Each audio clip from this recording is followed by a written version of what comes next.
October পর্যন্ত শিল্পে gas সংকট হবে না, তিতাস এমন দাবি করলেও চাহিদা মতো গ্যাস না পাওয়ার অভিযোগ অনেক কারখানায়। এবার প্রায় 1 লাখ পরীক্ষার্থী কমেছে এইচএসসিতে। পড়াশোনায় অনীহা, অসচ্ছলতা ও বাল্য বিয়েকে দায়ী করছেন বিশ্লেষকরা। কুরিয়ারের গাফিলতিতে লোকসানে রাজশাহী রামের অনলাইন বিক্রেতারা। অভিযোগ পেলে ব্যবস্থার আশ্বাস ভোক্তা অধিকারের। এবং যুক্তরাষ্ট্র ইসরায়েলের হামলায় ইরানের পরমাণু কর্মসূচি পিছিয়েছে কয়েক মাস, ধ্বংস হয়নি মার্কিন গোয়েন্দা প্রতিবেদনের তথ্য।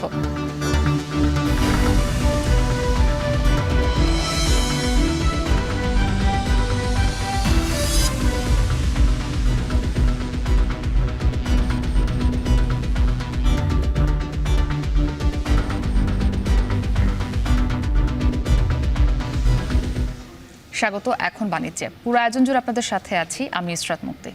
বেশ কিছু শিল্প প্রতিষ্ঠানে এখনও চাহিদার অর্ধেকেরও কম গ্যাস পাচ্ছে বলে অভিযোগ গ্রাহকদের। তবে শিল্প প্রতিষ্ঠান কর্তৃপক্ষের এসব অভিযোগ নাকচ করে তিতাসের দাবি সরবরাহ স্বাভাবিক হয়েছে।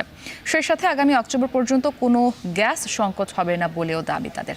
এদিকে জ্বালানি বিশেষজ্ঞরা বলছেন, গ্যাস সংকট নিরসনে সরকারের অনিচ্ছাই দায়ী। এমনকি দেশে গ্যাস উৎপাদন বাড়াতেও সরকার অমনোযোগী বলে মত তাদের। সানিম রেথার প্রতিবেদন।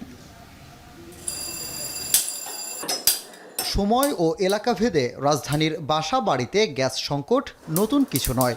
সময় মতো মাসিক চার্জ দিলেও সঠিক সময়ে চুলায় আগুন থাকার নিশ্চয়তা থাকে না সব সময়। আর এই সংকট মোকাবেলায় অনেকেই ভিন্ন পন্থা অবলম্বন করলেও সবার কণ্ঠে অভিযোগ অভিন্ন। কখনো বাইরে থেকে খাবার অর্ডার করে আনতে হচ্ছে, কখনো অন্য ধরনের কোনো ব্যবস্থা করতে হচ্ছে, বাট চুলা জ্বলছে না। রাইস কুকার, ইলেকট্রিক কুকার এগুলোর উপর ডিপেন্ডেন্ট হয়ে যাচ্ছে। ওখান দিয়ে আবার দেখা যাচ্ছে ইলেকট্রিক বিল বেড়ে যাচ্ছে। কিছুক্ষণ রাঁধতে পারি, কিছুক্ষণ রাঁধতে পারি না। আবার এমন সময় বার্তরকে বয়ে গিয়ে জায়গা। আবাসিক এলাকার বাসা বাড়ির মতো দীর্ঘদিন ধরেই গ্যাস সংকটে ভুগছে দেশের শিল্প খাত। এমনকি এই সংকট চরমে পৌঁছে এরই মধ্যে একাধিক প্রতিষ্ঠান বন্ধ হয়েছে।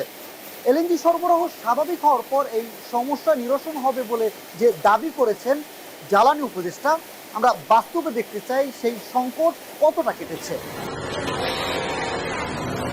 সরকারের পক্ষ থেকে জ্বালানি সংকট নিরসনের কথা বলা হলেও সাভার, আশুলিয়ায় বেশিরভাগ শিল্প প্রতিষ্ঠানে চাহিদা অনুযায়ী মিলছে না গ্যাস। এমনকি নারায়ণগঞ্জে একাধিক শিল্প কলকারখানাতেও শতভাগ গ্যাস সরবরাহের ঘাটতির অভিযোগ রয়েছে। তারা বলছেন গড়ে চাহিদার থেকে কম সরবরাহ হচ্ছে। খুব যে বেশি উন্নতির লক্ষ্য আমরা দেখছি এমনটা নয়, কম আর বেশি আগের মতোই আছে। এটাকে দীর্ঘমেয়াদী পরিকল্পনার আওতায় নিয়ে এসে এটাকে সমাধানের উদ্যোগ নিতে হবে। আমার যেমন যদি আপনার ফুল পাওয়ার গ্যাস লাগে তাহলে 75 থেকে 90 হলে আমার ফুল পাওয়ার চলে এবং সবকটা ফ্লোর চলে। কিন্তু আমরা কিছুদিন ধরে লক্ষ্য করছি যে 70 তো দূরের কথা, আমরা 4, 5, ইভেন কি 10, 12 যখন এই পর্যায়ে তখন জেনারেটর বন্ধ হয়ে যায়, বয়লার বন্ধ হয়ে যায়, টোটাল উৎপাদনটা বন্ধ হয়ে যায়। বর্তমানে গ্যাসের পাশাপাশি বিকল্প জ্বালানি দিয়ে এসব প্রতিষ্ঠান টিকিয়ে রাখতে হচ্ছে বলে দাবি শিল্প মালিক ও ব্যবস্থাপকদের। বলছেন দীর্ঘমেয়াদে এমন চললে পোশাক খাত সহ বিভিন্ন ব্যবসা টিকিয়ে রাখা কঠিন হবে। যখন আমার গ্যাস থাকবে না, আমার অটোমেটিক্যালি আমাকে অন্য সোর্স করতে হবে, এলপিজি বা আদার্স। তখন কিন্তু আমার কস্টিংটা হিউজ বেড়ে যায়। তখন কিন্তু আমার টার্গেটের, আমি যে কাস্টমারের কাছ থেকে যেটা অর্ডার নিছি ওটা কিন্তু আমি প্রফিট করতে পারতেছি না। অলরেডি আমি ব্যাকওয়ার্ড লিঙ্কে যাই। যে মালটা গরম করতে যে পরিমাণে গ্যাসের প্রয়োজন হয়, যদি গ্যাসের প্রেশার কম থাকে তখন গ্যাসের কনজামশনটা বেশি লাগে, তো তখন কিন্তু আমাদের কস্টিংটাও বেড়ে গিয়েছে। এইরকম পরিস্থিতি আমরা অনেকবারই ফেস করেছি এবং ক্ষতির সম্মুখীন হয়েছি। তবে এসব অভিযোগ অস্বীকার তিতাসের। বেশিরভাগ শিল্প প্রতিষ্ঠানই চাহিদা মতো সরবরাহ পাচ্ছে বলে দাবি সংস্থাটির। বড় কোনো দুর্যোগ না হলে আগামী সেপ্টেম্বর পর্যন্ত এই সরবরাহ অব্যাহত থাকবে বলেও জানায় তিতাসের এই কর্মকর্তা। জুনের পর থেকে কিন্তু আমাদের ইন্ডাস্ট্রিতে আর কোনো কমপ্লেইন নাই। ঈদের পরেও কিন্তু পরিস্থিতি খুবই ভালো ছিল। আমরা যেটা মনিটর করছি যে কোনো ইন্ডাস্ট্রি থেকে আমাদের কোনো কমপ্লেইন আসেনি। কিছু তো আপনার থাকবে যেখানে যারা রিমোট তারা পাবে না, কারণ আপ স্ট্রিমে তারা একটু ভালো গ্যাস পাবে, ডাউন স্ট্রিমের দিকে প্রেশার একটু কমতে থাকবে। তারপরেও কিন্তু যেই সিচুয়েশনটা মেয়ের আগে ছিল তার চেয়ে অনেক অনেক বেশি ডেভেলপ করেছে। অব্যাহতভাবে কমছে দেশে গ্যাসের উৎপাদন, বাড়ছে এলএনজি চাহিদা। জ্বালানি বিশেষজ্ঞরা বলছেন গ্যাস সংকট নিরসনে সরকারের সদিচ্ছার অভাব রয়েছে। পাশাপাশি আমদানি নির্ভরতা কমিয়ে গ্যাস উৎপাদনে জোর দেওয়ার তাগিদ তাদের। আমরা তো অনুসন্ধানই করছি না ঠিকমতো। সরকারের বিবেচনায় আছে যে এলএনজি রপ্তানি আমদানি আমাদের বেশি বেশি করতে হবে, আমাদের দেশীয় গ্যাস সরবরাহ কমতে থাকবে। আমরা দেশীয় গ্যাস সরবরাহ বাড়ানোর জন্য বলছি, উদ্যোগ নিচ্ছি, কিন্তু সেটা কার্যকর হবে সেটা সরকারের আচরণেই প্রমাণ পাওয়া যাচ্ছে না। পেট্রোবাংলার তথ্যে দৈনিক গ্যাসের চাহিদা প্রায় 400 কোটি ঘনফুট, যেখানে প্রতিদিন সরবরাহ হচ্ছে 270 থেকে 280 কোটি ঘনফুট। এর মধ্যে সবচেয়ে বেশি সরবরাহ হয় শিল্প ও ক্যাপটিভে। সানিম মৃধা, এখন, ঢাকা। কাল শুরু হচ্ছে এইচএসসি ও সমমানের পরীক্ষা। এবার অংশ নেবে 12,51,111 জন পরীক্ষার্থী। পরীক্ষার প্রস্তুতির জন্য প্রয়োজনীয় সময় পেলেও করোনা ও ডেঙ্গুর কারণে শেষ পর্যন্ত সব পরীক্ষা হওয়া না হওয়া নিয়ে শঙ্কা তাদের। আর গত বছরের চেয়ে বছর প্রায় 1 লাখ পরীক্ষার্থী কমার কারণ হিসেবে পড়াশোনায় অনীহা, আর্থিক অসচ্ছলতা এবং বাল্যবিয়েকে কারণ হিসেবে মনে করছেন শিক্ষাবিদরা। আন্তঃশিক্ষা বোর্ড বলছে ইতিমধ্যে পরীক্ষার সব প্রস্তুতি সম্পূর্ণ করা হয়েছে। প্রশ্ন ফাঁসের গুজব এড়াতেও নেওয়া হয়েছে সব ব্যবস্থা। ফরহাদ বিন নূরের প্রতিবেদন। বৃহস্পতিবার শুরু হচ্ছে এইচএসসি ও সমমানের পরীক্ষা। এটি অন্তর্বর্তী সরকারের অধীনে দ্বিতীয় কোনো পাবলিক পরীক্ষা। এবার 11টি শিক্ষা প্রতিষ্ঠানের অধীনে 9,314টি শিক্ষা প্রতিষ্ঠানের 12,51,111 জন পরীক্ষার্থী, যেখানে ছাত্রের চেয়ে ছাত্রীর সংখ্যা 15,000-এরও বেশি। 2023 সালের অক্টোবরে একাদশের ক্লাস শুরুর পর এবারে পরীক্ষার্থীরা 20 মাসের বেশি সময় পেয়েছে। এই সময়ের মধ্যে তাদের প্রস্তুতি কতটুকু হলো? যতটুকু ভালো করে প্রস্তুতি নেওয়া যায় নিজের মতো করে চেষ্টা করতেছি, বাকিটা আল্লাহ ভরসা। সময় থাকতে যে প্রস্তুতিটা নিয়েছিলাম ওটা আলহামদুলিল্লাহ এখন কাজে দিতে হবে, কিন্তু এই পরীক্ষার মধ্যে তো একটা প্রেশার থাকবে। পরীক্ষার্থীরা যতটুকু সময় পেয়েছে তাকে খুব একটা কম সময় নয় বলে মনে করেন এই শিক্ষাবিদ। তবে গত বছরের চেয়ে এবার প্রায় 1 লাখ পরীক্ষার্থী কমার কারণও জানালেন তিনি। 3টা কারণ। একটা লার্নিং ক্যাপাসিটির জন্য তারা নিজেদেরকে মনে করতেছে না যে তারা পরীক্ষা এই ধরনের একটা হাই স্টেক পরীক্ষাতে তারা অংশগ্রহণ করার মতো নিজেদের যোগ্য মনে করতেছে না, ফলে তারা সরাই নিচ্ছে। আর্থিক অবস্থার যখন বাবা মা কুলাইতে পারতেছে না, তখন তারা কর্মসংস্থানের জন্য ছেলেরা হয়তো প্রবেশ করার চেষ্টা করতেছে, আর মেয়েদের ক্ষেত্রে বিয়ের প্রবণতা খুব বেশি দেখা গেছে সময়টাই। ফলে আমাদের এই সময়টা এসে শিক্ষার্থীর সংখ্যা কমে যাচ্ছে। তবে এদিকে পরীক্ষা শুরুর আগে নতুন করে করোনা ভাইরাসের সংক্রমণ শুরু হয়েছে, বাড়ছে ডেঙ্গু আক্রান্তের হারও। এসব কারণে শেষ পর্যন্ত সব পরীক্ষা সম্পন্ন হওয়া নিয়ে শঙ্কা অনেক পরীক্ষার্থীর। এজন্য কেন্দ্রে প্রয়োজনীয় ব্যবস্থা নেওয়ার দাবি তাদের। এখন যেহেতু করোনা ডেঙ্গু বেড়ে যাচ্ছে, তো একটা শঙ্কা মনের মধ্যে আছে যে এক্সাম মাঝখানে চলাকালীন আবার যদি বন্ধ হয়ে যায়, স্থগিত হয়ে যায়, তাহলে একটা সমস্যা তৈরি হবে। মাস্ক পরিধান করা, স্যানিটাইজার বহন করা, অথবা কেন্দ্রের আশেপাশে যে কোনো পানি জমাটবদ্ধ না থাকে। এদিকে আন্তঃমন্ত্রণালয় বলছে সুষ্ঠুভাবে পরীক্ষা নেওয়ার জন্য ইতোমধ্যে সব প্রস্তুতি সম্পূর্ণ করা হয়েছে। আমাদের পরীক্ষার প্রস্তুতি তো অনেকগুলো পর্ব আছে, সেই পর্বগুলো সবই কভার করে আসছি। ফলে এই মুহূর্তে আমাদের আর কোনো লেভেল কোনো কাজের কর্মসূচি তেমন একটা বাকি নেই। আমরা ওয়েল প্রিপেয়ার্ড। প্রশ্ন ফাঁস ও গুজব ঠেকাতে সব রকম প্রশাসনিক ব্যবস্থা রয়েছে বলেও জানান ঢাকা বোর্ডের চেয়ারম্যান। এ নিয়ে অভিভাবক শিক্ষার্থীদেরও সচেতন থাকার আহ্বান তার। আর প্রশ্ন আউট বলতে যেটা বোঝায় সেটি তো। ফরহাদ বিন নূর, এখন, ঢাকা। সেবা নিয়ে গাফিলতি, প্রতিশ্রুতির বরখেলাপ সহ নানা কারণে কুরিয়ার সার্ভিসের প্রতি ক্ষোভ বাড়ছে রাজশাহী অঞ্চলের আম ব্যবসায়ীদের। প্রতিষ্ঠানগুলোর গাফিলতিতে ক্ষুণ্ণ হচ্ছে রাজশাহীর আমের সুনাম। লাখ লাখ টাকা লোকসান হচ্ছে এই অঞ্চলের ই কমার্স উদ্যোক্তাদের। তবে ক্ষয়ক্ষতির পরিমাণ সামান্য বলে দাবি কুরিয়ার প্রতিনিধিদের। এদিকে এই বিষয়ে অভিযোগ পেলে ব্যবস্থা নেওয়ার আশ্বাস ভোক্তা অধিকার সংরক্ষণ অধিদপ্তরের। রাকিবুল হাসানের প্রতিবেদন।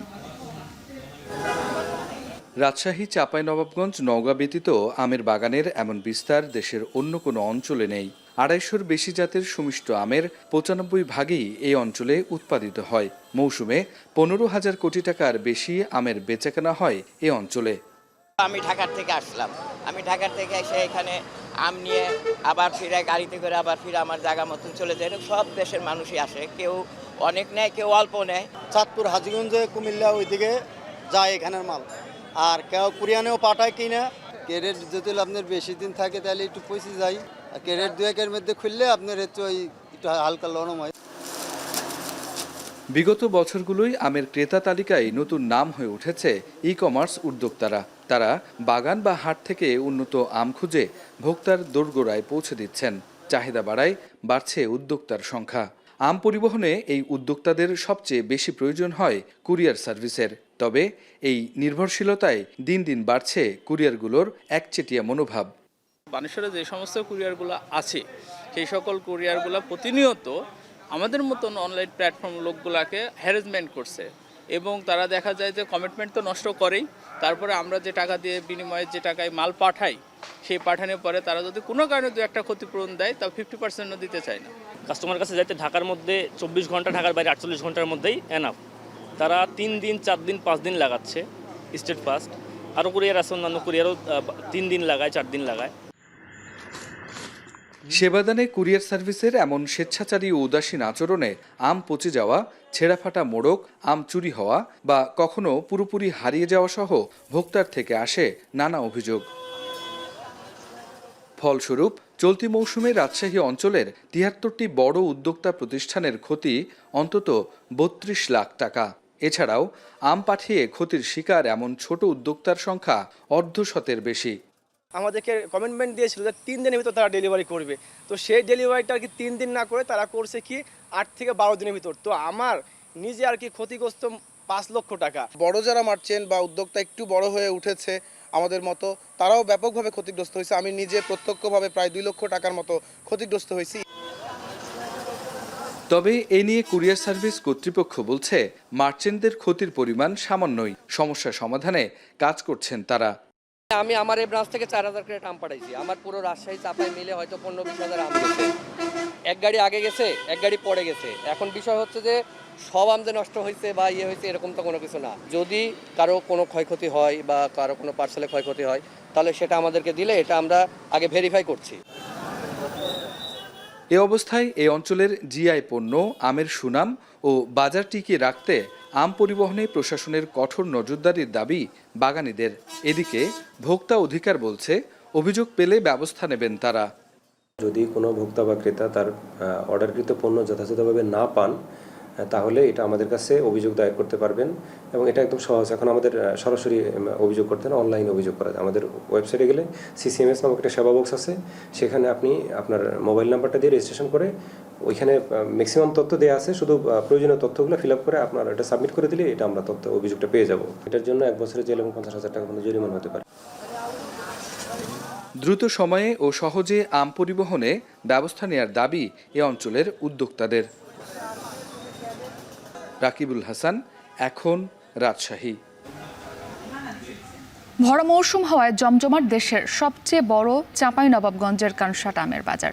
দৈনিক বিক্রি হচ্ছে কয়েক কোটি টাকার আম, তবে আশানুরূপ দাম না পাওয়ার অভিযোগ চাষিদের। এ নিয়ে আরও জানাতে সেখান থেকে যুক্ত হয়েছেন সোহান মাহমুদ। সোহান, দাম নিয়ে আম চাষিদের অভিযোগের কারণ কি জানাবেন? একই সঙ্গে দেশের সবচেয়ে বড় বাজারে দৈনিক কত টাকার আম বিক্রি হচ্ছে?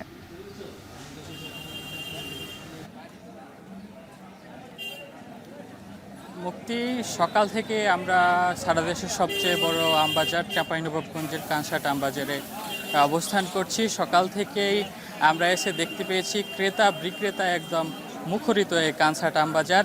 এই আমবাজারে সারা দিন সকাল থেকে বিকেল পর্যন্ত আম বেচা কিনা হয়। এখানকার সংশ্লিষ্ট কর্তৃপক্ষ বলছেন একদিনে অন্তত 500 ট্রাক আম এখান থেকে সারা দেশে সরবরাহ হয়।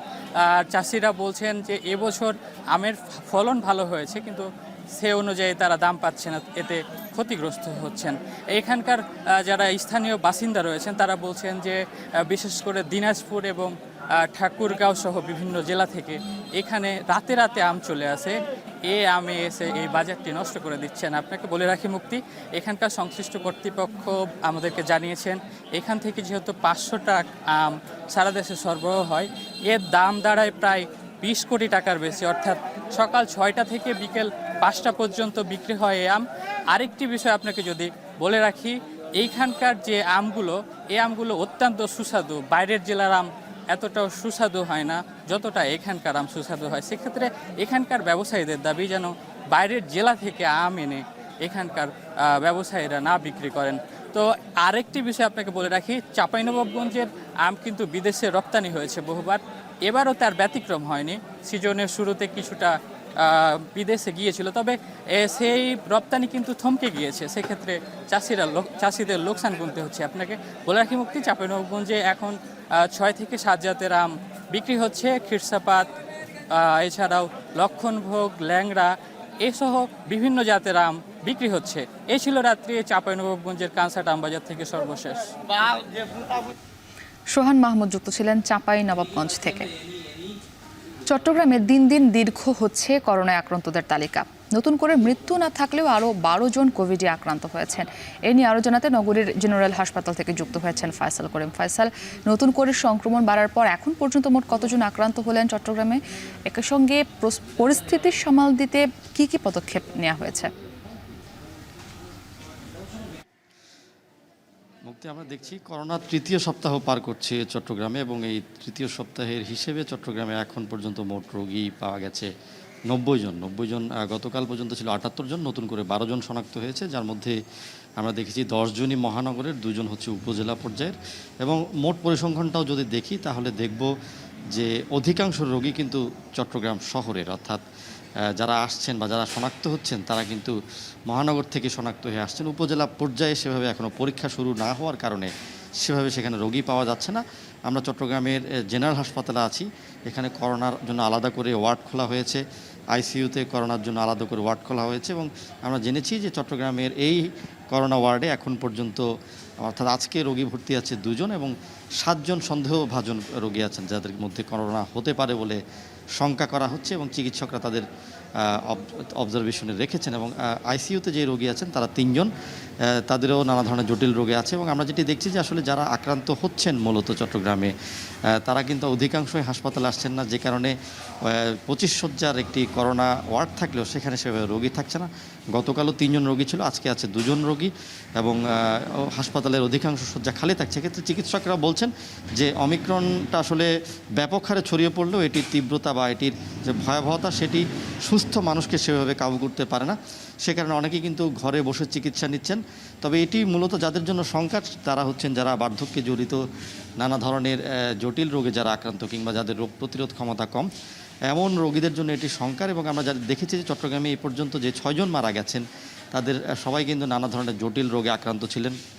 এদের মধ্যে 2 জন কিডনি রোগে আক্রান্ত ছিলেন, 1 জন ক্যান্সার রোগী, 1 জন যক্ষা রোগী, এবং 2 জন বার্ধক্যজনিত নানা ধরনের সমস্যায় আক্রান্ত ছিলেন। তো এই কারণে এই রোগীরা মারা গেছেন বলে বলছেন চিকিৎসকরা। এবং এই অমিক্রনের যে ধরনটি এখন ছড়িয়ে পড়ছে বলে বলছেন চিকিৎসকরা, এটি কিন্তু ব্যাপক হারে ছড়াবে। এবং আমরা দেখছি যে প্রতিদিনই কিন্তু ক্রমানুসারে এটি বাড়ছে, এবং এই ক্রমানুসারে বাড়ার ফলে আসলে চট্টগ্রামে ব্যাপক হারে এই ভাইরাসের যে পরিসংখ্যান সেটি বাড়ছে। তবে জনসচেতনতা আমরা সেভাবে দেখছি না, মাস্ক কিংবা কোনো ধরনের যে সচেতনতা বা সাবধানতা সেগুলো সেভাবে চোখে পড়ছে না। তো মুক্তি, আমার কাছে এই ছিল চট্টগ্রামে করোনা পরিস্থিতির সবশেষ। করোনা পরিস্থিতি জানাতে চট্টগ্রাম থেকে যুক্ত ছিলেন ফয়সাল করিম। এদিকে দিন দিন রাজধানীতেও বাড়ছে ডেঙ্গু আক্রান্তের সংখ্যা। একই সাথে করোনার সংক্রমণ বাড়ায় বয়স্ক ব্যক্তি, দীর্ঘমেয়াদী জটিল রোগে আক্রান্ত ব্যক্তি, শিশু, গর্ভবতী নারী এবং যাদের রোগ প্রতিরোধ ক্ষমতা কম তাদের ঝুঁকি বাড়ছে। ডেঙ্গু ও করোনা পরিস্থিতি নিয়ে আরও জানাতে মুগ্ধা হাসপাতাল থেকে যুক্ত হয়েছেন মেহেরিন অ্যানি। মুগ্ধা হাসপাতালে কতজন রোগী ভর্তি রয়েছেন এই মুহূর্তে জানাবেন, এবং সেবা গ্রহণে রোগীরা এখন পর্যন্ত কোনো অভিযোগ করেছেন কিনা?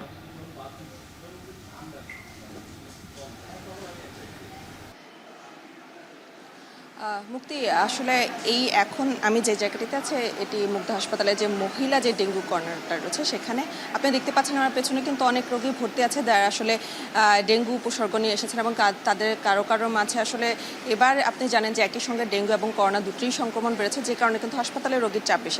আপনাকে যদি আমার পেছনে দেখে, এখানে কিন্তু আপনি দেখবেন এখানে আসলে যারা ভর্তি আছেন তারা অনেকেই প্রথমে আসলে জ্বর ছিল, অনেক 104 ডিগ্রি সেলসিয়াস জ্বর কিন্তু তাদের তারা নিয়ে এসেছে এবং তারপরে কিন্তু তারা এই হাসপাতালে এখানে এসেছেন এবং যারা আসলে আছেন তারা বেশিরভাগই দেখা গেছে জ্বর, পেট ব্যথা, মাথা ব্যথা এবং পাশাপাশি কিন্তু শ্বাসকষ্ট নিয়ে আসছেন এবং যারা এখানে ভর্তি আছেন তারা দেখা যাচ্ছে যে অনেকেই ডেঙ্গুর পাশাপাশি যে করোনার যে পরীক্ষা সেটির জন্য কিন্তু তারা করোনা পরীক্ষাও করে দিয়েছেন এবং তারা বলছেন যে এখন রিপোর্ট আসার পর আসলে জানা যাবে। এবং আপনি যেটি বলছিলেন যে এই হাসপাতালে এখন আসলে কতজন ভর্তি আছে, আমি এখনও হাসপাতাল কর্তৃপক্ষের সাথে আমার কথা হয়নি, তবে মুক্তা হাসপাতালে কিন্তু বরাবরই দেখা যায় যে ডেঙ্গু আক্রান্ত রোগীর সংখ্যা সবসময় বেশি থাকে। আপনি জানেন যে ঢাকা যে 2 সিটি কর্পোরেশন রয়েছে তার মধ্যে কিন্তু এই ঢাকা দক্ষিণের যে দক্ষিণের যারা আছে সেখানে কিন্তু ডেঙ্গু আক্রান্তের সংখ্যা অনেকটাই বেশি থাকে এবং প্রতি বছরই কিন্তু এই মুগদা হাসপাতালে ঢাকা দক্ষিণের রোগীর পাশাপাশি কিন্তু ঢাকার বাইরের রোগী যারা আছেন তারা কিন্তু ভর্তি হয়। এবং আরেকটা বিষয় বলে রাখি যে এবার আসলে এই মুগদা হাসপাতালে কিন্তু করোনার জন্য আলাদা এবার ব্যবস্থা রাখা হয়েছে এবং সেখানেও কিন্তু আসলে রোগীরা ভর্তি হচ্ছে। এবং আপনি জানেন যে এখন পর্যন্ত কিন্তু ডেঙ্গুতে সর্বোচ্চ রোগী আক্রান্ত হচ্ছে 394 জন সারা দেশে এবং যে সারা দেশে 8,000-এর বেশি ডেঙ্গু আক্রান্ত রোগীর কিন্তু এবার শনাক্ত হচ্ছে, যার মধ্যে শুধুমাত্র এই জুন মাসে কিন্তু 4,000-এর বেশি রোগী ডেঙ্গুতে আক্রান্ত হয়েছে। এবং আপনি জানেন যে এবারে ডেঙ্গুতে আক্রান্ত হয়ে মৃত্যু হয়েছে 34 জনের, যাদের মধ্যে কিন্তু নারীর সংখ্যা বেশি। এবং আমি কিন্তু এখন যে ওয়ার্ডটিতে আসছি এখানে কিন্তু যে নারী যে রোগীরা আছে ডেঙ্গুতে আক্রান্ত হয়েছে তাদের সেই ওয়ার্ডটিতে কিন্তু আছে এবং তারা বেশিরভাগই যারা এসেছেন তাদের কিন্তু অনেকেরই দেখা যাচ্ছে যে স্যালাইনের মধ্যে রাখা হয়েছে, কেননা তাদের যে ডেঙ্গুর যে হওয়ার পরপরই যে পানি শূন্যতা তৈরি হয় সেটি কিন্তু অনেকের মধ্যেই দেখা যাচ্ছে। এবং সেই কারণে কিন্তু এখন যারা আসলে এখানে ভর্তি হয়েছেন তারা অনেকে দেখা যাচ্ছে যে অনেকটা বেশি দুর্বল হয়ে গেছে, জ্বর, মাথা ব্যথা নিয়ে তারা এখানে আসেন এবং ডাক্তাররা বলছেন যে যেহেতু একই সাথে দুই রোগের সংক্রমণ দেখা দিয়েছে সেই জায়গা থেকে জ্বর হলে কিন্তু তারা খুব দ্রুত হাসপাতালে চিকিৎসকের শরণাপন্ন হওয়ার কথা বলছে। তো মুক্তি এই ছিল আমার কাছে মুগ্ধা হাসপাতাল থেকে সবশেষ। ডেঙ্গু ও করোনা পরিস্থিতির সবশেষ জানাতে রাজধানীর মুগদা হাসপাতাল থেকে যুক্ত ছিলেন মেহেরিন অ্যানি। যুক্তরাষ্ট্রের হামলায় নির্মূল হয়নি ইরানের পরমাণু কর্মসূচি, বড়জোর 2-1 মাস পিছিয়েছে শুধু। ট্রাম্পের দাবি উড়িয়ে দিয়ে ফাঁসকৃত মার্কিন গোয়েন্দা প্রতিবেদনে উঠে এসেছে এমন তথ্য, এতে চটেছেন প্রেসিডেন্ট। অন্যদিকে সংঘাতে বিরতি ঐতিহাসিক বিজয়ের দাবি করে ইসরায়েলি প্রধানমন্ত্রী বলেন ইরানের বিরুদ্ধে অভিযান এখনও শেষ হয়নি আর যুদ্ধের সফল ইতি টানা এবং মহাবিজয় অর্জনের দাবি ইরানের। নুজাত কামালের প্রতিবেদন। 12 দিনের সহিংসতায় ইসরায়েলের সাথে বিমান হামলায় যোগ দিয়েছিল যুক্তরাষ্ট্র। একমাত্র মার্কিন অস্ত্রভাণ্ডারে থাকা B-2 স্পিরিট স্টেলথ বোমারু বিমানের বহর আর 30,000 পাউন্ডের একাধিক বোমা ফেলার পর ইরানের পরমাণু কর্মসূচি বিলুপ্ত বলে দাবি করেছিলেন ডোনাল্ড ট্রাম্প। কিন্তু মার্কিন প্রতিরক্ষা দপ্তর পেন্টাগনের গোয়েন্দা তথ্য বলছে বাস্তবতার সাথে সাংঘর্ষিক প্রেসিডেন্টের দাবি। বিবিসির মার্কিন সহযোগী প্রতিষ্ঠান CBS সহ বিভিন্ন সংবাদ মাধ্যমে পেন্টাগনের ডিফেন্স ইন্টেলিজেন্স এজেন্সির ফাঁস হওয়া নথিতে দেখা যায় ইরানে নজিরবিহীন মার্কিন হামলার প্রাথমিক বিশ্লেষণ অনুযায়ী ধ্বংস হয়নি ইরানের পরমাণু কর্মসূচি। শনিবারের ওই হামলায় ভূগর্ভস্থ ফোর্দো, নাতাঞ্জ ও ইস্পাহান পারমাণবিক কেন্দ্রে আঘাত হানে বাংকার বিধ্বংসী GBU-57 বোমা। নাম প্রকাশে অনিচ্ছুক সংশ্লিষ্ট 3টি সূত্রের বরাত দিয়ে বার্তা সংস্থা রয়টার্স জানায় ইরানের সমৃদ্ধ ইউরেনিয়ামের মজুদ নির্মূল হয়নি। দেশটির পরমাণু কর্মসূচি, যার বড় অংশই ভূগর্ভস্থ, সেটি বড়জোর 1-2 মাস পিছিয়ে গেছে। ওয়াশিংটন পোস্ট বলছে হামলার পরেও অক্ষত রয়ে গেছে ইউরেনিয়াম সমৃদ্ধকরণে ব্যবহৃত অনেক সেন্ট্রিফিউজও। প্রতিক্রিয়ায় বিভিন্ন মার্কিন সংবাদ মাধ্যমের বিরুদ্ধে অপসাংবাদিকতার ও মিথ্যা খবর প্রচারের অভিযোগ করে সামাজিক মাধ্যম ট্রুথ সোশ্যালে ট্রাম্প লেখেন, ইরানের পরমাণু প্রকল্পে হামলা যুক্তরাষ্ট্রের ইতিহাসে সবচেয়ে সফল সামরিক অভিযানগুলোর একটি। গোয়েন্দা তথ্যের সত্যতা খারিজ করে দিয়ে হোয়াইট হাউসের দাবি প্রেসিডেন্টের সম্মানহানির উদ্দেশ্যে ভুল তথ্য ছড়ানো হচ্ছে। ফক্স নিউজকে দেয়া সাক্ষাৎকারে তথ্য ফাঁস, রাষ্ট্রদ্রোহিতা বলে ক্ষুব্ধ প্রতিক্রিয়া জানান মধ্যপ্রাচ্য বিষয়ক মার্কিন বিশেষ দূত। অন্যদিকে ইরান ইস্যুতে ট্রাম্প প্রশাসনের মিথ্যাচারিতা নিয়ে বিবিসির সাথে আলাপে প্রশ্ন তোলেন কংগ্রেস সদস্য। এদিকে 12 দিনের সহিংসতার পর আপাতত অস্ত্রবিরতি কার্যকর রয়েছে বলে নিশ্চিত করেছে ইরান ইসরায়েল দুই দেশই। জাতির উদ্দেশ্যে দেয়া ভাষণে একে ইসরায়েলের ঐতিহাসিক জয় বলে দাবি করেন দেশটির প্রধানমন্ত্রী, যদিও ইরানের বিরুদ্ধে অভিযান শেষ হয়নি বলেও জানান তিনি। অন্যদিকে সফলভাবে যুদ্ধে ইতি টেনেছে ইরান এবং মহাবিজয় অর্জন করেছে বলে দাবি করেন দেশটির প্রেসিডেন্ট মাসুদ পেজেশকিয়ান। রাষ্ট্রীয় সংবাদ মাধ্যমে জানান, এরই মধ্যে শুরু হয়েছে সহিংসতায় বিধ্বস্ত আবাসিক এলাকা ও পরিষেবামূলক অবকাঠামো পুনর্নির্মাণ কাজ। প্রায় 2 সপ্তাহের সংঘাতে ইরানে 600-র বেশি মানুষ নিহত এবং 5,000 মানুষ আহত হয়েছে। ইসরায়েলের নিহতের সংখ্যা 28 বলে দাবি নেতানিয়াহু প্রশাসনের। নুজহাত কামাল, এখন বিশ্ব। জনসমর্থন বাড়াতে ইরানের বিরুদ্ধে যুদ্ধ শুরু করেন নেতানিয়াহু, যার সিদ্ধান্ত নেওয়া হয় আরও 8 মাস আগে।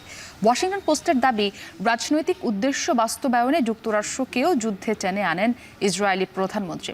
তবে এপির প্রতিবেদন বলছে, ইরান যুদ্ধ নেতানিয়াহুর জন্য লাইফলাইন হয়ে এলেও ক্ষমতা ধরে রাখা কঠিন। আরও জানাবেন নাফি আরমান মনন।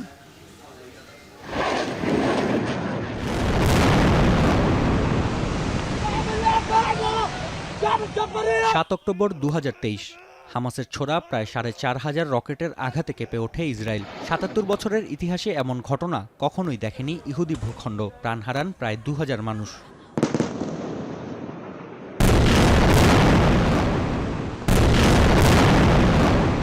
সুরক্ষিত ইসরায়েলে হামলার প্রতিশোধ তুলতে এরপর থেকে গাজায় অব্যাহত রয়েছে গণহত্যা। যদিও দিন দিন কমছিল নেতানিয়াহুর প্রতি ইসরায়েলিদের জনসমর্থন। তাই গেল বছরই ইরানের বিরুদ্ধে যুদ্ধের সিদ্ধান্ত নেন ইসরায়েলি প্রধানমন্ত্রী। তেল আবিবের বেশ কয়েকজন শীর্ষ কর্মকর্তার বরাতে এমনটাই দাবি করেছে ওয়াশিংটন পোস্ট। মার্কিন গণমাধ্যমটির প্রতিবেদনে উল্লেখ করা হয়, 2024 সালের অক্টোবরে বিমান হামলার মাধ্যমে ধ্বংস করা হয় ইরানের আকাশ প্রতিরক্ষা ব্যবস্থা। পাশাপাশি হত্যা করা হয় হিজবুল্লাহর শীর্ষ নেতৃত্বকে। সে সময়ই ইরানের বিরুদ্ধে যুদ্ধ শুরুর প্রস্তুতি গ্রহণের জন্য আইডিএফকে নির্দেশ দেন ইসরায়েলি প্রধানমন্ত্রী। যদিও যুক্তরাষ্ট্রের সক্রিয় অংশগ্রহণ ছাড়া এই হামলা সফল হবে কিনা তা নিয়ে ছিল সংশয়। এ লক্ষ্যে দফায় দফায় দেন দরবারে পিছিয়ে যায় পরিকল্পনা বাস্তবায়ন।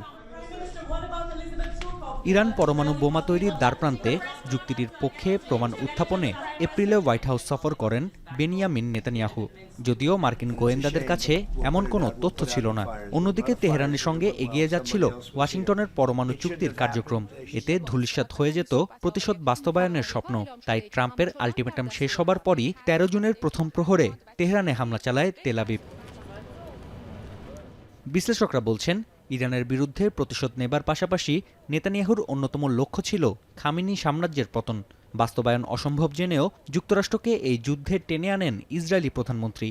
The ultimate objective of Netanyahu in relation to Iran has been regime change. He's made it very clear that he doesn't tolerate the Islamic regime in power in Iran, sees it as an existential threat. And the United States is simply playing along with that. দুর্নীতির মামলায় নাজেহাল, জোটসঙ্গীদের হুমকি ও গ্রেপ্তারি পরোয়ানা জারির পাশাপাশি হামাসের হামলা প্রতিহতের ব্যর্থতায় নেতানিয়াহুর রাজনৈতিক ক্যারিয়ার ছিল সমাপ্তির পথে। এমন পরিস্থিতিতে চিরপ্রতিদ্বন্দ্বী ইরানের বিরুদ্ধে যুদ্ধকে শেষ অস্ত্র হিসেবে ব্যবহার করেন তিনি। বার্তা সংস্থা এপির বিশ্লেষণ বলছে, 75 বছর বয়সী ইসরায়েলি প্রধানমন্ত্রীর ক্যারিয়ারে আরেকটি লাইফলাইন হয়ে এসেছে এই যুদ্ধ। তবে হামাস নির্মূল কিংবা আরব দেশগুলোর সঙ্গে সম্পর্ক স্বাভাবিকরণের প্রতিশ্রুতি বাস্তবায়ন করতে না পারলে আগামী বছরের নির্বাচনে পরাজয়ের মুখ দেখতে হতে পারে নেতানিয়াহুকে। নাফি আরমান মনন, এখন বিশ্ব। গাইবান্ধার চামড়ার হাটে সরবরাহ ভালো থাকলেও দেখা নেই ট্যানারি মালিক ও রপ্তানিকারকদের। বিক্রি না হওয়ায় হাটেই পচে নষ্ট হচ্ছে অনেক চামড়া। এছাড়া সংরক্ষণ বাবদ চামড়ার ব্যয় বাড়লেও দাম উঠছে সরকার নির্ধারিত দামের অর্ধেক। এ নিয়ে আরও জানাতে পলাশবাড়ির চামড়ার হাট থেকে যুক্ত হয়েছেন মাজিদুর রহমান। মাজেদ, সরকার নির্ধারিত দামের কত টাকা কমে প্রতি ফুট চামড়া বিক্রি হচ্ছে সেখানে, এবং বিক্রি কমার কারণ নিয়ে সেখানকার ব্যবসায়ী যারা রয়েছেন তারা কি বলছেন?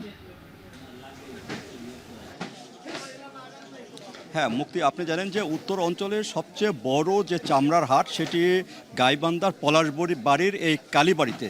এখানে কিন্তু প্রতি বছরে সব সময় বুধবার করে এখানে চামড়া হাট হয়ে থাকে। আর কুরবানির পরে কিন্তু যে চামড়ার হাট সেটি কিন্তু বেশ জমজমাটভাবে চলে। আজকে দেখছেন এই চত্বরে অনেক চামড়া এখানে রয়েছে এবং দূর দূরান্ত থেকে যে চামড়া মৌসুমি ব্যবসায়ী এবং ছোট ছোট ব্যবসায়ীরা তারা কিন্তু এই হাটে চামড়া নিয়ে আসেন এবং এই চামড়া বিক্রি করেন। আর এই চামড়ার ক্রেতাগুলো ট্যানারি মালিক থেকে আরম্ভ করে যারা একটু বড় ব্যবসায়ী তারা কিন্তু এই চামড়াগুলো কিনে বিভিন্ন স্থানে দেন এবং ট্যানারির মালিক সরাসরি তাদের কোম্পানির থেকে কিন্তু এখানে চামড়া কিনে থাকেন। আজকে যে বাজারটি সেই বাজারটিতে এখানে ট্যানারি মালিক ঢাকা থেকে বলতে মাত্র 2 জন এসেছে, তাছাড়া এখানে কোনো ক্রেতা নাই। ফলে এখানে যে দামটি সরকার নির্ধারিত দাম এবারে কিন্তু করে দিয়েছে প্রতি ফুট গরুর চামড়া ঢাকার বাইরে যেটি প্রতি বর্গফুটে 55 থেকে 60 টাকা বর্গফুটে কিনবে। আর এখানে আজকে অর্ধেক দামে বিক্রি হচ্ছে, অর্থাৎ 30 থেকে 35 টাকা প্রতি বর্গফুট গরুর চামড়া বিক্রি হচ্ছে এবং কিন্তু এটা লবণ মিশ্রিত চামড়া। আর ছাগলের চামড়া 10 টাকা বর্গফুটে বিক্রি হচ্ছে। কোনো কোনো ছাগল আস্ত ছাগলের চামড়ায় বিক্রি হচ্ছে মাত্র 30 টাকা দিয়ে বিক্রি হচ্ছে। আর গরুর যে আস্ত চামড়া, অনেক গরুর আস্ত চামড়া বিক্রি হচ্ছে 300 থেকে 400 টাকা দরে। এই দরে চামড়া বিক্রি করে কিন্তু এখানকার যে ছোট ব্যবসায়ী তারা বলছেন তারা অনেকেই কিন্তু ঋণ তারপরে অনেক জমি বন্ধক রেখে কিন্তু তারা চামড়া কিনেছিলেন একটু লাভের আশায়, কিন্তু এখন পর্যন্ত তারা লাভের মুক্ত দেখতে পাননি, বরঞ্চ তারা লাখ লাখ টাকা এখানে যে লোকসান দিয়েছেন। তাছাড়া এখানে যে চামড়াগুলো বিক্রি হচ্ছে না সে চামড়াগুলো কিন্তু এখানে রেখে যাচ্ছেন। এভাবে কিন্তু এখানে প্রচুর পরিমাণ প্রায় 10 থেকে 15 হাজার চামড়া কিন্তু এখানে জমা রয়েছে যে চামড়াগুলো বিক্রি হচ্ছে না এবং অনেক চামড়া কিন্তু বৃষ্টিতেও ভিজে যাচ্ছে। সেক্ষেত্রে এখানকার যে ব্যবসায়ী তাদের দাবি সরকার যদি এই চামড়াগুলো কেনার ব্যবস্থা করেন তাহলে হয়তো এই চামড়ার সঠিক দাম পাবে এবং চামড়াগুলো মজুদ ঠিকভাবে থাকবে। তো এই ছিল মুক্তি আমার কাছে যে গাইবান্ধার পলাশবাড়ি চামড়ার হাট থেকে সর্বশেষ দরদাম নিয়ে। চামড়ার বিস্তারিত জানাতে গাইবান্ধা থেকে যুক্ত ছিলেন মাজিদুর রহমান। পিরোজপুর জেলার স্বরূপকাঠি উপজেলার আজঘর কুরিয়ানা খালের পাড়ে 100 বছরের পুরনো ঐতিহ্য নিয়ে এখনও বসে নৌকার হাট। প্রতি বছর জ্যৈষ্ঠ মাস থেকে শুরু হয়ে ভাদ্র মাস পর্যন্ত টানা কয়েক মাস জমে ওঠে এই হাট। আলামিন তালুকদারের প্রতিবেদনে বিস্তারিত। বর্ষা মৌসুমে দক্ষিণাঞ্চলের যোগাযোগের অন্যতম মাধ্যম হয়ে ওঠে ডিঙি নৌকা। তাই জ্যৈষ্ঠ মাস থেকেই সরগরম হয়ে ওঠে পিরোজপুরের স্বরূপকাঠির আটঘর কুরিয়ানা খালের পাড়। প্রতি শুক্রবার সকাল থেকে দুপুর পর্যন্ত বসে দক্ষিণাঞ্চলের সবচেয়ে বড় এই নৌকার হাট। কাঠের তৈরি ছোট বড় নৌকা বিক্রি হয় এখানেই। স্থানীয় কারিগররা নিজের হাতে তৈরি এসব নৌকা নিয়ে আসেন হাটে। দাম শুরু হয় 1,500 টাকা থেকে, আর বড় মাপের নৌকার দাম পৌঁছায় 10,000 পর্যন্ত।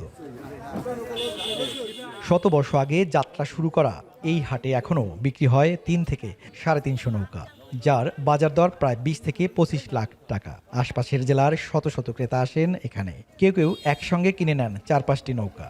শুধু কেনাবেচা নয়, এই হাট এখন হয়ে উঠেছে স্থানীয় সংস্কৃতি আর ঐতিহ্যের অংশ। খালের পাড় জুড়ে তৈরি হয় উৎসবমুখর পরিবেশ, জমে ওঠে নানা বয়সী মানুষের মিলন মেলা। বিক্রেতারা জানান, গেল বছরের তুলনায় এবার নৌকার দাম একটু বেশি, তবে গুণগত মান ভালো। গত বছরের থেকে এবার বাজারে একটু চড়া বেশি। এই বাজারের নৌকা মানসম্মত ভালো। আমাদের নৌকা সবসময় লাগবে, কারণ আমাদের খাল বেশি। জ্যৈষ্ঠ মাস পর থেকে আমরা ব্যানগাই তো চালাই, সোনামায়াপুর বরিশাল থেকে আসি, নৌকা কিনে নিয়ে যাই। বাজার মেলছে 100 বছর থেকেও এর আগেও, আমিও আসি মনে করেন 50 থেকে 60 বছর হয়েছে। 200 গ্রামের থেকে নৌকা কিনতে আসে, কারণ বিশেষ করে এই এলাকা পেয়ারার সিজনে সবার নৌকা দরকার হয়। হাটের ঐতিহ্য ধরে রাখতে নেওয়া হয়েছে নানা উদ্যোগ, যাতে করে নতুন প্রজন্ম এই সাংস্কৃতিক পরিচয় ধারণ করতে পারে বলে জানান উপজেলা নির্বাহী কর্মকর্তা। এই হাটটাকে আমরা টিকিয়ে রাখার জন্য আমাদের বিভিন্ন পদক্ষেপ রয়েছে। ইতিমধ্যে আমরা এখানে টয়লেট স্থাপন করা অথবা পরিবেশের উন্নয়ন করা এবং কাঠ শিল্পীদেরকে বিভিন্নভাবে উদ্বুদ্ধ করার জন্য আমরা চেষ্টা করে যাচ্ছি, কাজ করে যাচ্ছি উপজেলা প্রশাসন থেকে। আমরা চাই যে আগামী দিনে যাতে করে আমাদের এই প্রজন্ম যারা রয়েছে তারাও এই বিষয়টা ধারণ করবে, এই ঐতিহ্যটাকে ধরে রাখবে। আধুনিক যুগে যান্ত্রিকতার মাঝেও আটঘর কুরিয়ানার নৌকার হাট ধরে রেখেছে গ্রামীণ জীবনের এক প্রাচীন ঐতিহ্য। এমন ঐতিহ্যবাহী হাটগুলোকে সংরক্ষণ এবং স্থানীয় কারিগরদের সহায়তায় উদ্যোগ নিলে টিকে থাকবে গ্রাম বাংলার এই অনন্য পরিচয়। আমিন তালুকদার, এখন পিরোজপুর। আধুনিকতার ছোঁয়ায় দিন দিন হারিয়ে যেতে বসেছে মৃৎশিল্প। দিশেহারা হয়ে পড়েছে পাল সম্প্রদায়। তবে বগুড়ার মৃৎশিল্পীরা সারা বছরই ব্যস্ত সময় পার করছেন দই পাত্র বানিয়ে। জীবিকা ভালো চললেও সরকারি বেসরকারি সহযোগিতা পেলে আরও এগিয়ে নিতে চান তাদের এই পৈতৃক পেশা। সাইফুল সাগরের ছবিতে রাজীব সেলিমের প্রতিবেদন।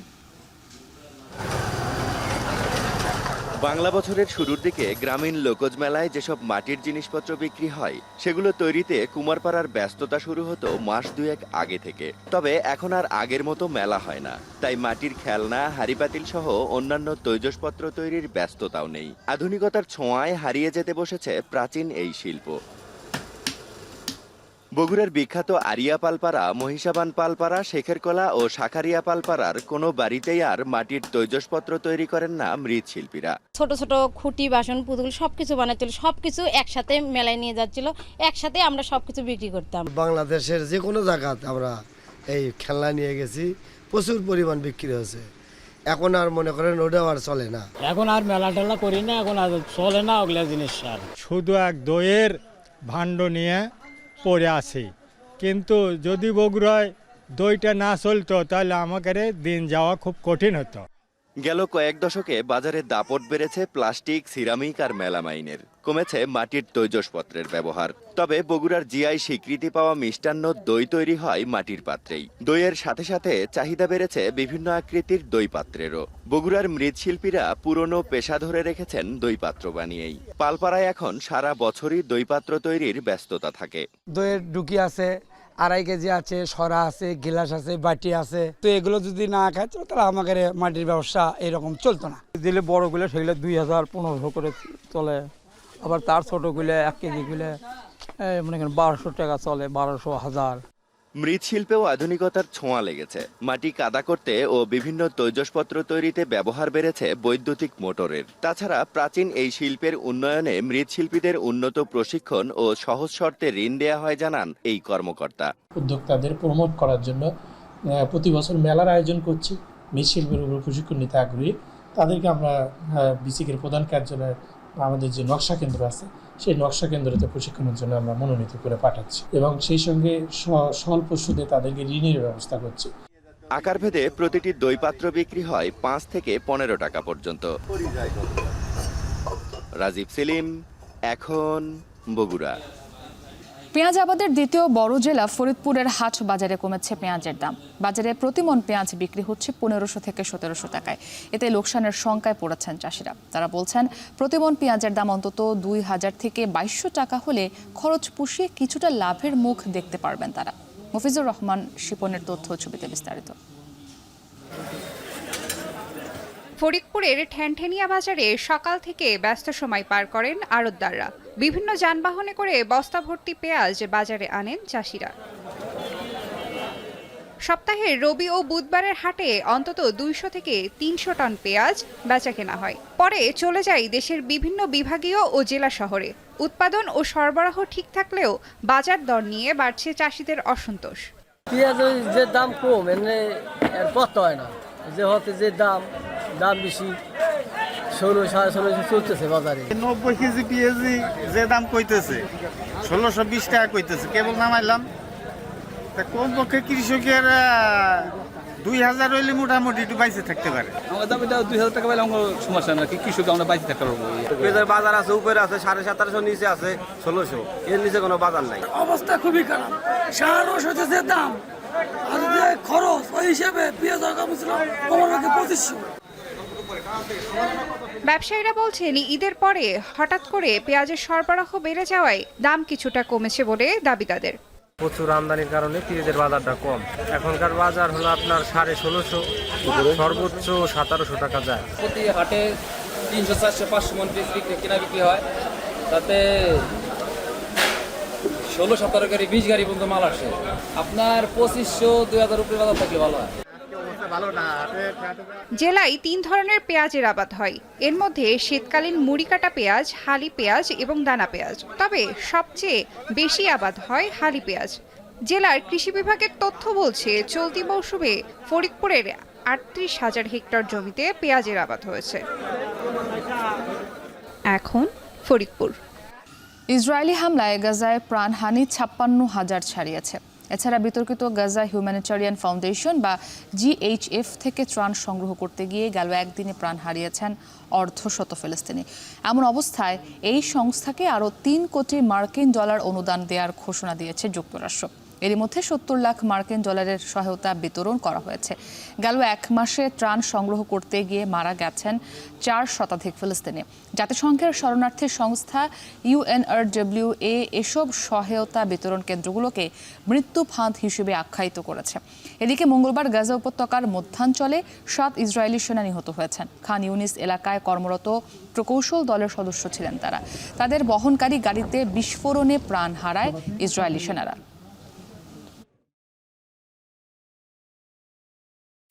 দক্ষিণ আমেরিকার দেশ কলম্বিয়ায় অতিবৃষ্টির জেরে সৃষ্ট ভূমিধসে প্রাণ গেছে কমপক্ষে 10 জনের, নিখোঁজ আরও 15 জন, আহত হয়েছেন 8 জন। মঙ্গলবার স্থানীয় প্রশাসন জানায় নিখোঁজদের সন্ধানে চলছে উদ্ধার কাজ। তীব্র দুর্যোগের কবলে মেডেলিন শহরের কাছে বেল্লো এলাকা, পাহাড়ি এলাকায় ভূমিধসের পাশাপাশি দেখা দিয়েছে বন্যা পরিস্থিতিও। আরও ভূমিধসের আশঙ্কায় সতর্কতা জারি করেছে প্রশাসন। এলাকা ছাড়তে অনুরোধ করা হচ্ছে বাসিন্দাদের। বর্ষায় অত্যন্ত ভূমিধস প্রবণ কলম্বিয়ান আন্দিজের পশ্চিমাঞ্চল। গেল মাসেও অঞ্চলটিতে ভূমিধসে প্রাণ যায় অন্তত 5 জনের। এখন বাণিজ্য শেষ করার আগে শিরোনামগুলো আরও একবার। অক্টোবর পর্যন্ত শিল্পে গ্যাস সংকট হবে না, তিতাস এমন দাবি করলেও চাহিদা মতো গ্যাস না পাওয়ার অভিযোগ অনেক কারখানায়। এবার প্রায় 1 লাখ পরীক্ষার্থী কমেছে এইচএসসিতে। পড়াশোনায় অনীহা, অসচ্ছলতা ও বাল্যবিয়েকে দায়ী করছেন বিশ্লেষকরা। কুরিয়ারের গাফিলতিতে লোকসানে রাজশাহীর আমের অনলাইন বিক্রেতারা। অভিযোগ পেলে ব্যবস্থার আশ্বাস ভোক্তা অধিকারের। এবং যুক্তরাষ্ট্র ইসরায়েলের হামলায় ইরানের পরমাণু কর্মসূচি পিছিয়েছে কয়েক মাস, ধ্বংস হয়নি মার্কিন গোয়েন্দা প্রতিবেদনের তথ্য। এই ছিল এখন বাণিজ্যে। এখন টেলিভিশন ওয়েবসাইটে দেখতে ভিজিট করুন এখন.tv, এছাড়া ফেসবুকে দেখতে ভিজিট করুন facebook.com/tv.এখন, আর ইউটিউবে সরাসরি দেখুন youtube.com/c/echontv-তে।